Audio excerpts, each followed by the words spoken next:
बिस्मिल्लाहिर्रहमानिर्रहीम अस्सलाम वालेकुम। पॉलिटिकल इकोनॉमी का प्रोग्राम दादा पोतो शो लेकर आपकी खिदमत में हाजिर। आपसे मुखातिब आपका मेज़बान वसीम अहमद। और दादाजी, जैसा कि आप जानते हैं कि इस प्रोग्राम में हमारे साथ हमारी रहनुमाई के लिए मौजूद होते हैं। कैलेंडर पारा 24 दिसंबर साल 2020 और आज जुमेरात का दिन। यकीनन अल्लाह ताला की ज़ात के लिए ही तमाम तारीफ़ें जो तमाम जहानों का परवरदिगार है। नबी करीम सल्लल्लाहु अलैहि वसल्लम की ज़ात अक़दस पर लाखों करोड़ों अरबों खरबों दुरूद व सलाम। पॉलिटिकल इकोनॉमी के प्रोग्राम दादा पोतो शो का बाकायदा आगाज़ हो चुका है। खबरों और उन पर तबसरों के लिए दादाजी को शरीके गुफ्तगू करते हैं। दादाजी अस्सलामु अलैकुम। वालेकुम अस्सलाम। दादाजी क्या हाल है? अल्लाह का बड़ा करम है। क्या हुआ? उसकी बड़ी इनायत नवाज़ी। हुआ क्या? बेसाख्ता ही हंसी निकल गई। नफरत के सौदागरों को, नफरत के सदाइयों को जब मार पड़ती है ना, मेरा हासा इंज ही निकलता है। क्योंकि नफरत जो होती है, नफरत हो मोहब्बत हो, ठीक है, ये बेसमर नहीं होती, ये घूम के आती है, मल्टीप्लाई होके आती है, ठीक है ना। जो इस कायनात का खालिक है ना, आप उससे मोहब्बत करें तो वो मंबा मोहब्बत है, वो मोहब्बत का सूरज है। जिस तरह रोशनी का मंबा जो है वो सूरज है जी, ठीक है। दुनिया के अंदर दो तरह की अकवाम रहती हैं। एक जो सूरज के पुजारी हैं, मतलब हमारे जो हमसाए में, मशरकी हमसाए में रहते हैं, इनका सिंबलिज्म चेक करें तो ये सूरज के पुजारियों में आते हैं। या आप जो कह लें कि जो मुजाहरात के पुजारी, ये दुनिया के अंदर हमेशा दो लोग रहे हैं।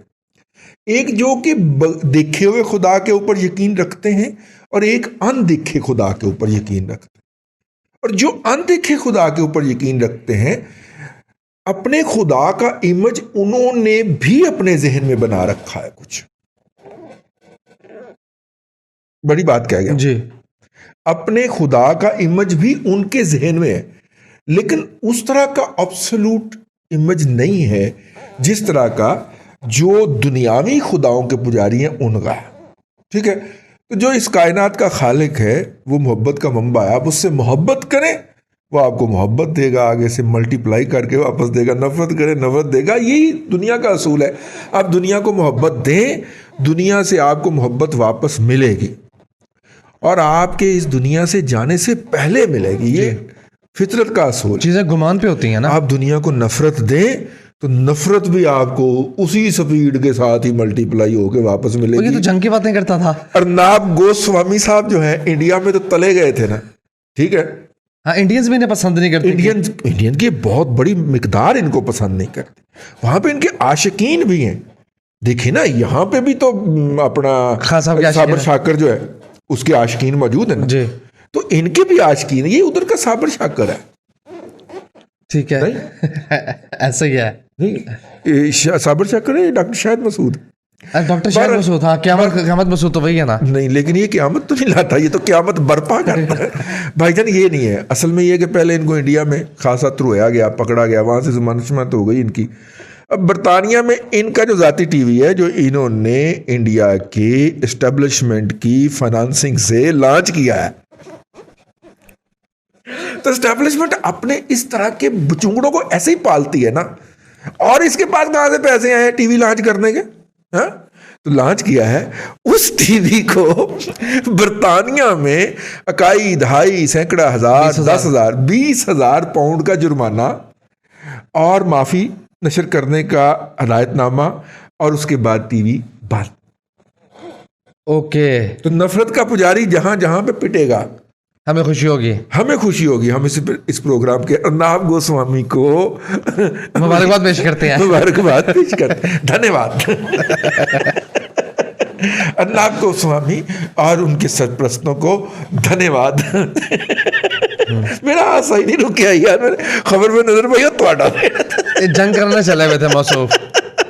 जंग नहीं है मसले का हल। अभी जो है जंग की बातें करने वाली दोनों तरफ एक ही पार्टी है जी।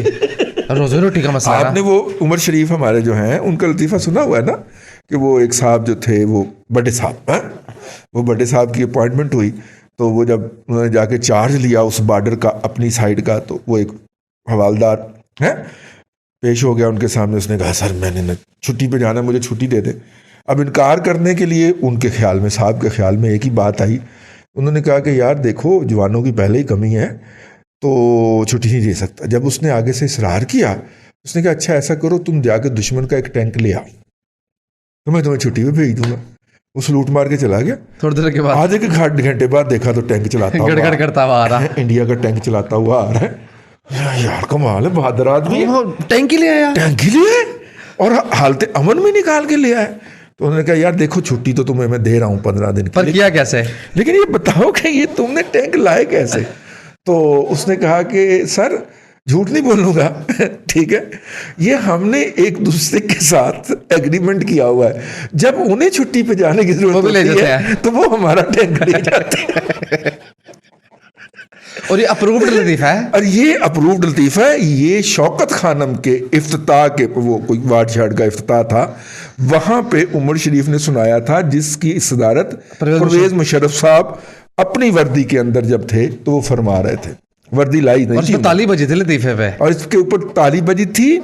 और परवेज मुशर्रफ साहब का उस वक्त स्टाफ अफसर आसम सलीम बाजवा साहब ने सबसे ज्यादा क्लैप किया था। हाँ। तो लिहाजा ये हलाल लतीफ़ा जी, और हम पे गद्दारी का इल्जाम ना लगाया जाए। सर मैं तो अपने इंडियन भाइयों को, तो भाईजान ये टैंक किराए पे देने वाली दोनों तरफ एक ही पार्टी है इसलिए ये नहीं, ठीक है।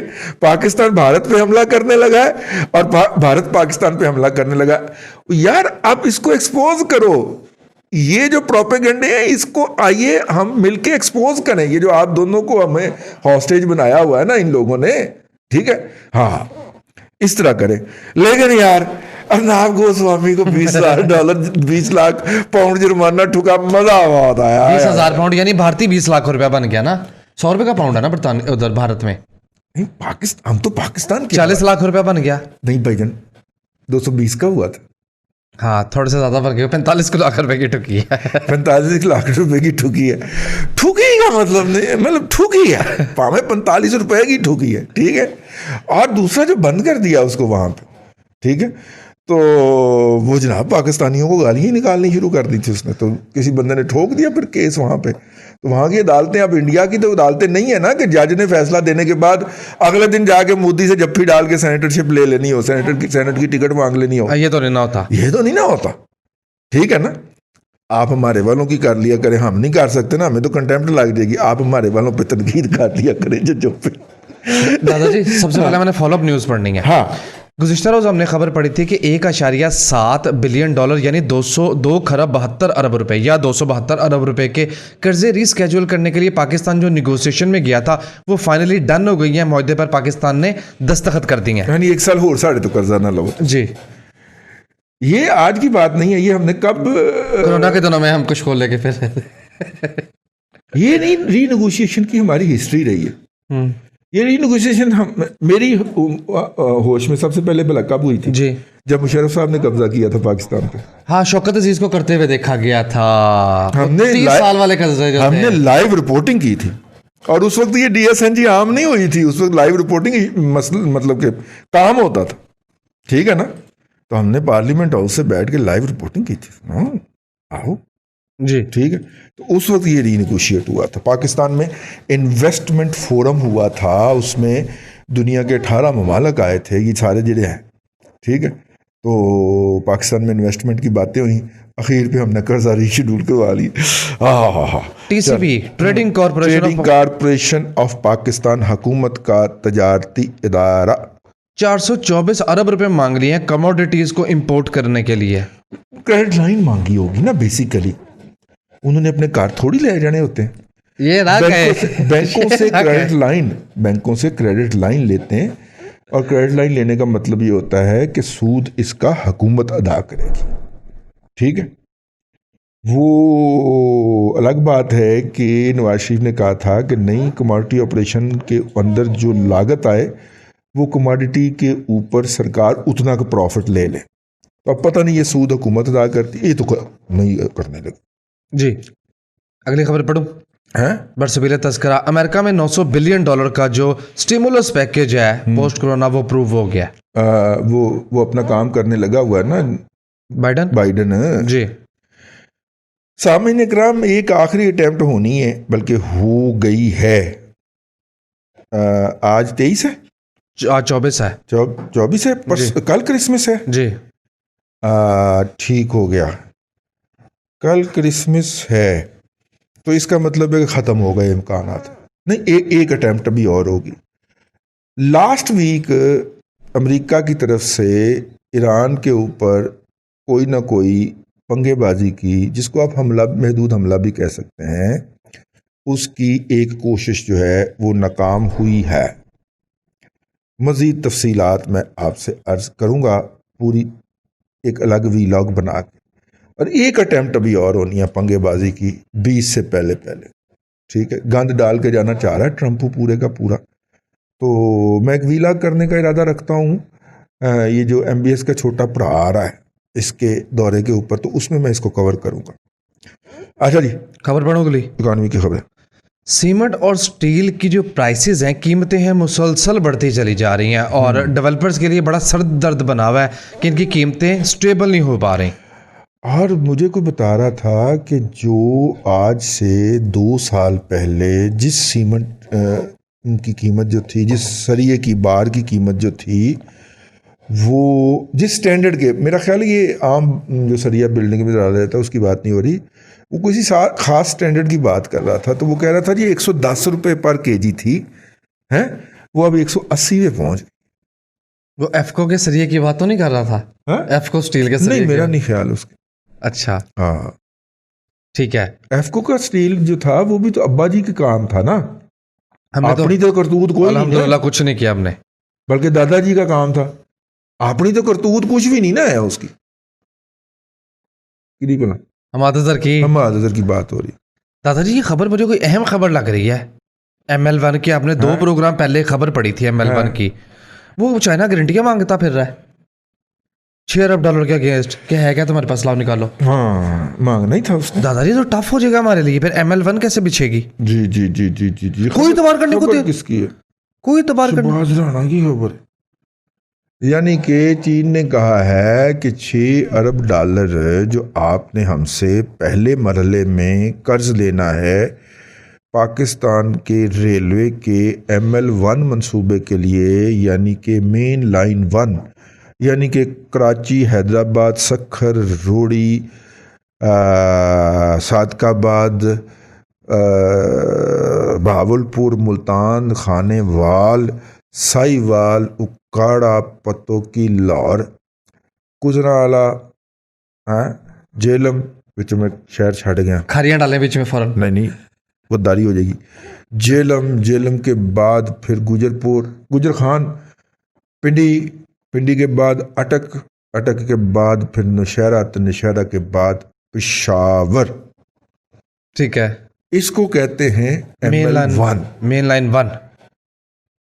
ख्वाजा साद रफीक की माँ बहन एक क्यों की गई? क्योंकि उसने पेशावर पे ML1 ख़त्म करने की बजाय इसको लंडी कोतल और जलालाबाद तक भी बढ़ा लिया था। अच्छा, तो फिर जो इस दुनिया के ठेकेदार हैं, दुनिया के नहीं, मुल्क के, नहीं दुनिया के ठेकेदार, अच्छा जी, उन्होंने कहा जात की कोड़ किरली, शतीरों को जफ्फे, तुम्हारी ये औकात, तुम्हारी ये जुरत, ठीक है ना। फिर उन्होंने इस मुल्क के असल मालिकों को कहा कि इसका जो है निशान इबरत बनाएं। तो फिर ख्वाजा साद रफीक 15 महीने बंद रहा ना जेल में, भाई भी बगैर किसी इल्ज़ाम के, भाई भी, ये भी, वो भी, और किरदार कुशी और गालम गलोच सारी करके फिर रिपोर्ट पेश की गई, देखें सर हमने उसको निशान इबरत बना दिया। अच्छा, अब ये पेशावर से तुरखम वाला, जलालाबाद वाला हिस्सा काटे, ठीक है, आइंदा आपने इधर नहीं देखना। तो वो फिर ये हुआ असल। क्योंकि अगर रेलवे का लिंक उधर मिल जाता तो शायद उसके जरिए किसी को भागने का मौका ही मिल जाता। हाँ, तो जो भागे वो बॉर्डर से भागे, हमारी इजाजत से भागे। दुरुस्त है, पर ये क्यों गारंटियां मांग रहा है? ये तो यार दोस्त नहीं है। क्या यारी दोस्ती पुरानी बातें हो गई है ना। अब आप दिन रात चाइना को यूथी चमूने जो हैं वो बकवासियात गालियां बकते रहें और वो फिर भी कहें कि पैसे आ जाए। क्रेडिबिलिटी क्या इनकी? भाईजान अभी तो वो डिटेल सामने नहीं आई जो अब हम कर्ज पकड़ के अमेरिका दे रहे हैं सऊदीया को। जिस दिन वो शरायत आपके पल्ले पड़ गई ना, मैंने एक पार्टी की ड्यूटी लगाई हुई है, वो जो कुछ जुबानी कह रहा है मैं तो वो बात मानने को तैयार नहीं। क्या कह रहे हैं जरा मैंने बताएं। उसे कहा नहीं वो तो नहीं बतानी ना। मैंने कहा भाईजान भावें मोबाइल की फोटो का मोबाइल से तस्वीर खींच के भेज दें, लेकिन तस्वीर आएगी तो खबर पढ़ूंगा। बहुत ख़तरनाक शराइत पे हम ले रहे हैं चाइना से कर्जा। बड़ी बात है दादाजी। चाइना ने हमें आसान शराइत पे देने की बात की थी, वो हमने उसे मुस्तरद कर दी थी। वो जोम में थे ना कि हम बड़ी चीज जब है। हम अब इमरजेंसी में गए हैं तो अब वो नाक रगड़वा रहा है, नाक रगड़वा रहा है, पूरी तरह नाक रगड़वा रहा है। ठीक है, लेकिन शर्त भला क्या है दोनों तरफ से जी कि अंदर तुसी जो कुछ मर्जी साढ़े नाल कर लो, बाहर निकल के नहीं कहना। यार डार तो ऐसे जाता था, कर्जा लेके आ जाता था, क्या वो गारंटियां मांग रहा है। ਹੁਣ ਤੇ ਫਿਰ ਅਖੀਰ 'ਚ ਤੇ ਡਰ ਫੋਨ ਹੀ ਕਰ ਦਿੰਦਾ ਸੀ, ਇੰਨੇ ਪੈਸੇ ਭਜਵਾ ਲਓ। हाँ दादाजी बड़ा बुरा वक्त नहीं आ गया हम पे, हाय, हाय, एक हाय, गारंटी के बगैर कर्जा भी नहीं मिल रहा। गारंटी के बगैर कर्जा देने को तैयार नहीं है। This is tragic. Fertilizer offtake increase कर गई 13.9% ईयर ऑन ईयर। यार ये तुम ना यार बोला था मार, क्यों दादाजी? ये ना इंक्रीज करती तो मसला होना था। पाकिस्तान के अंदर सबसे बड़ी फसलों में 3 फसलें शामिल हैं, गंदम, कपास और चावल। गंदम, कपास और गन्ना। ठीक, चावल नहीं आता उसमें? चावल नहीं आता। चावल तो 70-80 लाख टन की सारी फसल होती है। तो गंदम लग गई फसल। ऑलमोस्ट आजकल। हाँ गंदम आजकल लग रही है तो उसमें डलना है ना। हाँ, तो 13% बढ़ यूरिया। गई। Okay okay, make sense. ठीक है, ठीक है ना, बिल्कुल ठीक है। फीडबैक पे चलो, टाइम बस। बिल्कुल। बिस्मिल्लाह बिस्मिल्लाह। पहला मैसेज मेरे पास मौजूद है, अली हमजा का। कहते हैं दादाजी हर सेक्टर में इतनी दिहाड़ी लगी तो इकोनॉमी की हालत क्यों नहीं बेहतर? यानी माशरे में पैसे का जो है सर्कुलेशन वो नज़र तो आनी चाहिए। हाँ, ये बहुत अच्छा सवाल। क्या नाम है? अली हमजा।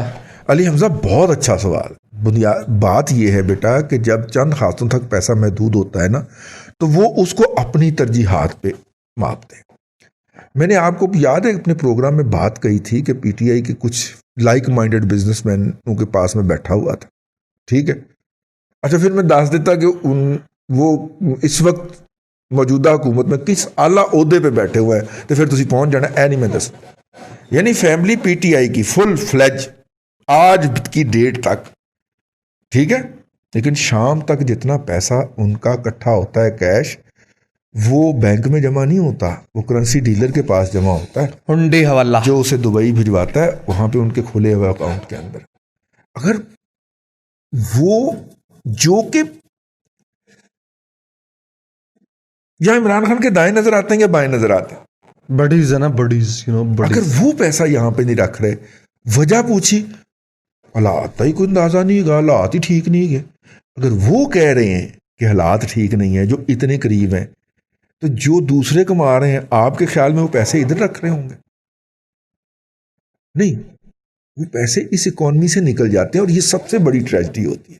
इकॉनमी का एक सर्कल चल रहा है, चक्कर चल रहा है, उसके अंदर से आप पैसे निकाल लें तो वो जो सर्कल का एक माहौल बनना है वो बनेगा ही नहीं। ठीक है, समझ लग गई ना? वो पैसे बाहर जा रहे हैं। हुकूमत के अगले लोगों को यकीन, अपने लोगों को यकीन नहीं है कि कल क्या होना है। और जब हुकूमती लोग इसको लीड कर रहे हैं फ्रंट से, वो पैसे बाहर ले जा रहे हैं, तो फिर दूसरे लोग क्यों ना ले जाएं जिनका कोई ताल्लुक नहीं है उनसे, या जो उनके सियासी मुखालफिन है। PMLN का अगर कोई बिजनेसमैन है तो क्या वो पैसे कमा के यहाँ पे रखेगा ताकि नैब आए उसको पकड़े? ठीक है ना भाई, 40% लेन देन, 40 से 60% लेन देन तो ग्रे में ही हो रहा है ना जी, कैश भी हो रहा है टैक्स एवेजन के लिए। आप किसी भी दिन पकड़ सकते हैं और आप टैक्स की बात करते हैं। ये और मैं दोनों फाइलर हैं, जी, ठीक है, लेकिन अगर किसी ऑडिटर ने हम दोनों को फंसाना हो, ऐसे फंसाएगा हम। जी, अजी ये जो ट्रांजैक्शन हुई थी इसकी जरा सबूत तो लेके आए। बस गए। उड़ गया। उसको कैसे समझाएंगे? एक प्लॉट मैंने 20 लाख का लेके 28 में बेचा था, उसको नहीं समझ आनी। भाईजान इसको छोड़ें, वो कहेगा कि ये जो आपने बच्चों की फीस अदा की है इसको अपनी रिटर्न से जस्टिफाई करें। नहीं कर पाएंगे आप भाईजान। जब अकाउंटेंट और चार्टर्ड अकाउंटेंट नियत करके बैठ जाए ना उन्होंने आपको फंसाना है, तो फिर उन्हें फंसाना, उन्हें फंसा लेना। इतने के मामला वो हैं कि जब नियत ही कर ली हमने आपको फंसाना है तो फिर फंसाना है, आपने फंसना भी है। तो इसलिए भाईजान ये है असल में इशू। सबसे ज्यादा इस वक्त डिप्रेशन, सबसे ज्यादा गैर यकीनी इस वक्त लम्हा मौजूद में वो इस वक्त हुकूमत पे जो काबज टोला है ना वो फैला रहा है। मतलब आप ये अंदाजा करें, आखिरी बात कहने लगा, बहुत बड़ी मार्फत की बात। जी जी बताइए। रिश्वत यहां पे वसूल नहीं करते यार। अच्छा, वो दुबई में मेरे अकाउंट में जमा करा दे, काम आपका इस्लामाबाद में होगा या लाहौर में होगा, पैसे दुबई में जमा करा दे। तो जो पैसे देने वाला है, ज़ाहिर उसने कोई शौकत खानम को डोनेशन तो नहीं ना देनी, उसने काम करवाने हैं। 1 करोड़ रुपया लगा के उसने 20 करोड़ कमाने हैं, तो क्या फिर वो यहाँ पे रखेगा पैसे? नहीं रखेगा। और जब इकॉनमी से मुसलसल पैसा निकलता जाएगा तो फिर वही होगा कि इधर से आप डालते जा रहे हैं, एग्रीकल्चर पैसे उसमें डालती जा रही है और उधर से पैसा दुबई जाता जा रहा है। यही होगा और ये हो रहा है। ये है असल ट्रेजिडी। जब आप कॉन्फिडेंस देते हैं, खुद फ्रंट से लीड करते हैं, मतलब अपना घर लीगलाइज करवाने के लिए तो आप कानून साजी करते हैं, नया कानून इंट्रोड्यूस करवाते हैं, नया कानून लेके आते हैं। क्यों? मेरा घर लीगलाइज हो गया। वैसे यार कितना घटिया आदमी होगा जो कभी अपने बहनोई के प्लॉट के बारे में फिक्रमंद रहता है, कभी अपने प्लॉट के बारे में फिक्रमंद रहता है। इतना प्लॉटों से नहीं निकल शख्स पाते। मैंने अपनी जिंदगी में नहीं देखना यार।